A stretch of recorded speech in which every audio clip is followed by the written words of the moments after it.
Глава 2. Спасяване на крепостта. Червената страна. Навътре в гората. Двамата герои, скрити в храстите, наблюдаваха патрулиращият отряд и обсъждаха тактиката. Червената шапчица изкочи напред с ножа в ръка. Главите на два вълка се търколиха като зелки. Хайде! И те тръгнаха отново. Вървейки през гората, червената шапчица попита. Къде е Гретел? Взеха я за заложник. Трябва да я спасим. Не, първо трябва да спасим базата. Бре, че патриот. След малко, вървейки през гората, изведнъж се натъкнаха на засада. От всички страни изкочиха 7 козлета.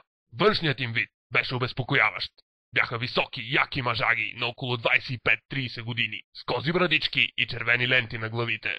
Бяха облечени само в маскировъчни панталони и раници, въоръжени до зъби. Червената шапчица тъкмо посягаше към ножа, когато едното от тях се приближи към Хензел и каза: Майор Хензел, крепостта е почти превзета. Трябва да действаме. Да вървим! Изкрещя червената шапчица и се втурна напред, следвана от Хензел и козлетата. Когато стигнаха до хълма, от който се виждаше крепостта, Джейк се провикна. Да действаме! Не! Трябва да съставим план! Отсече червената шапчица. Няма време за това. Възкликна Майк. Крепостта всеки момент ще бъде превзета. Добре тогава. Котлета, вие атакувайте от север, ние с Хезъл ще се промъкнем от юг. Нареди червената шапчица. Те държат Гретел в онази барака. Може би трябва да я спасим. Той има предвид сега, а не после. Добре, Козлета, вие атакувайте. Ние с Хезъл ще освободим Гретел и ще се присъединим към вас. Докато козлетата атакуваха крепостта, по-точно от псадата, червената шапчица и Хензел се промъкнаха покрай бараката. Около нея обикаляха два вълка. Червената шапчица взе едно дебело дърво и със светкавичен удар го стовари върху главата на единия. Другият го сполетя същата съдба. Докато Хензел ги завързваше, тя извади шперца от обувката си и започна да разбива бронираната врата. По това време бараките се строяха от титаниева стомана. Те влязоха в бараката и завариха тъкмо освободилата се Гретел и няколко вълчи трупа. Бързо към крепостта! Изрева тя с мечешко устървение и се втурна напред. Не каза едно благодаря. Възмути се червената шапчица и тръгна след нея. Такава си е. Каза Хензел и ги последва. При крепостта козлетата едва му държаха положението и вече губеха надежда, когато от някъде се чу залп и вик. От някъде връхлетя Гретел и започна да раздава откоси с автомата. Към тях се присъединиха също Хензел и червената шапчица.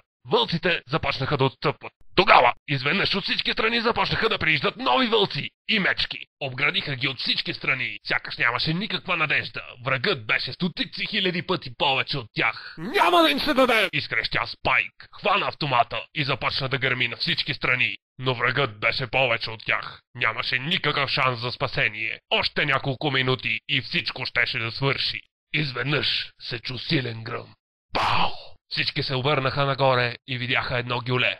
А на него самият барон Мюнхаузен, който с бойните си вици оглушаваше цялата околност. Той се хвърли в битката и извади пушката. Оказа се обаче, че не е заредил патрони. Тогава измъкна сабята и скочи напред. С един удар разсичаше по 3 вълка, а мечките сваляше само с един замах.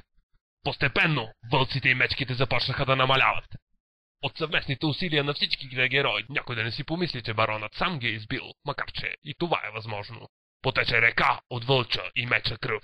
След няколко време не остана жива душа от врага. Баронът се качи на една скала и извика: Победа! Червената шапчица се огледа и каза: Към крепостта! Всички се втурнаха натам. Подвизният мост се спусна и там ги очакваха бабата и Мерлин. Магьосникът махна с ръце и окървавеното поле се покри с килим от цветя, закриващо съкатените трупове. След това всички се прибраха в крепостта, оставяйки бойното поле зад гърба си. На вечеря се събраха в залата за празненства. Барон Мюнхаузен започна да разказва своите истории